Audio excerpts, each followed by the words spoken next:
Good morning বন্ধুরা, তোমরা কেমন আছো? আশা করি খুব ভালো আছো। আমি খুব ভালো আছি। প্রতিদিনকার মতো আজকেও তোমাদের কাছে রেসিপি নিয়ে হাজির হলাম। আজকে আমি বানাবো পটলের পুর ভরা রেসিপি। পুর ভরা রেসিপি অনেক রকমভাবে খেয়েছো, আমিও আগে অনেক রকমভাবে দেখিয়েছি। আজকে আমি একদম অন্যরকমভাবে বানাবো। চলো বন্ধুরা, বেশি কথা না বলে কী কী উপকরণ লাগছে, কীভাবে বানাবো, সমস্ত সব কিছু তোমাদের সাথে শেয়ার করে দেবো। তার জন্য নিয়ে নিয়েছি পটল। দেখো, ছাড়িয়ে নিয়েছি, ভেতরটা ফাঁকা করে। দেখো খুব ভালো করে প্রত্যেকটা পটলের পেছনটা এইভাবে আমি ভেতরের অংশটা বের করে দিয়েছি। নিয়ে নিয়েছি নারকেল, নিয়ে নিয়েছি লঙ্কা, কাঁচা লঙ্কা, হলুদ, নুন, চিনি। নিয়ে নিয়েছি 1 চামচ মতন বড়ো চামচের পোস্ত, 1 চামচ বড়ো চামচের মতো সর্ষে, সাদা কালো দুই, তোমরা চাইলে একরকম ব্যবহার করতে পারো। এখানে নিয়ে নিয়েছি কালো জিরে, নুন আর একটু হলুদ আর বেসন।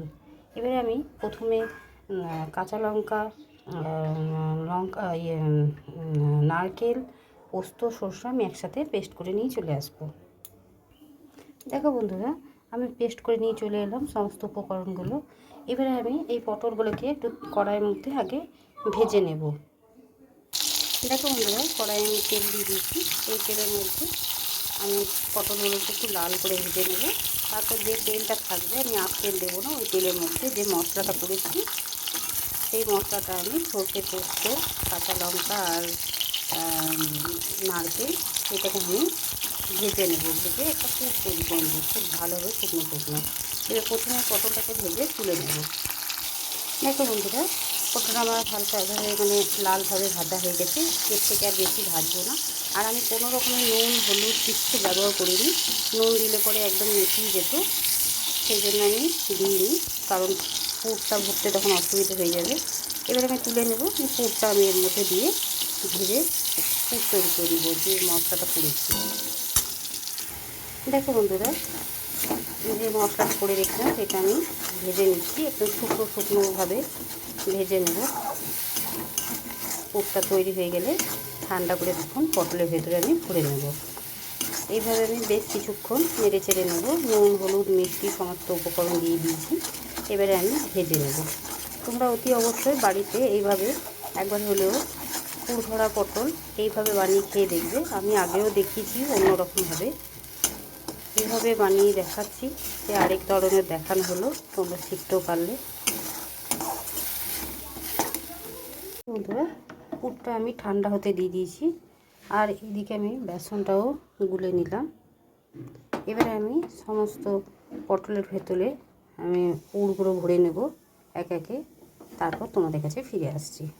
দেখো বন্ধুরা, প্রত্যেকটা পটলের ভিতরে আমি পুর ভরে দিয়েছি। এবার একটু আটা গুলে মুখটা সিল করে দেবো, যাতে বাইরে মশলাটা বেরিয়ে না আসতে পারে।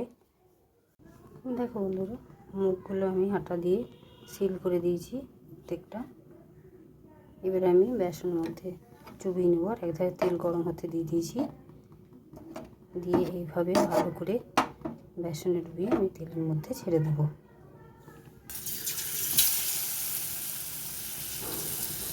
প্রত্যেকটা আমি একই রকমভাবে তেলের মধ্যে দিয়ে দেবো, দিয়ে খুব ভালো করে ভেজে নিয়ে তুলে নেব। তোমরা একবার হলো এইভাবে বাড়িতে বানিয়ে খেয়ে দেখবে, গরম গরম ভাতে দারুণ লাগে খেতে, একদম অন্যরকমভাবে। প্রত্যেকটা আমি একই রকমভাবে ছেড়ে নেব আর ভেজে নেব। বন্ধুরা, দুটো ভাজা হয়ে গেল, বাকিগুলো একই রকমভাবে ভেজে নেব। তারপর তোমাদের কাছে আবার ফিরে আসবো।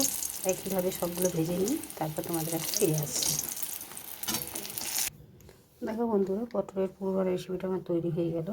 তোমাদের কেমন লাগলো অতি অবশ্যই জানাবে, আর একবার হলেও বাড়িতে বানিয়ে খেয়ে দেখবে কেমন হয়েছে। আর ভালো লাগলে লাইক, শেয়ার এবং চ্যানেলটিকে সাবস্ক্রাইব করে দেবে, আর সবার সাথে শেয়ার করে দেবে। আজকের মতো এতটুকুই। কালকে আবার অন্য কোনো রেসিপি নিয়ে হাজির হব। সুস্থ থেকো, ভালো থেকো, তোমরা আমার বন্ধু হয়ে পাশে থেকো।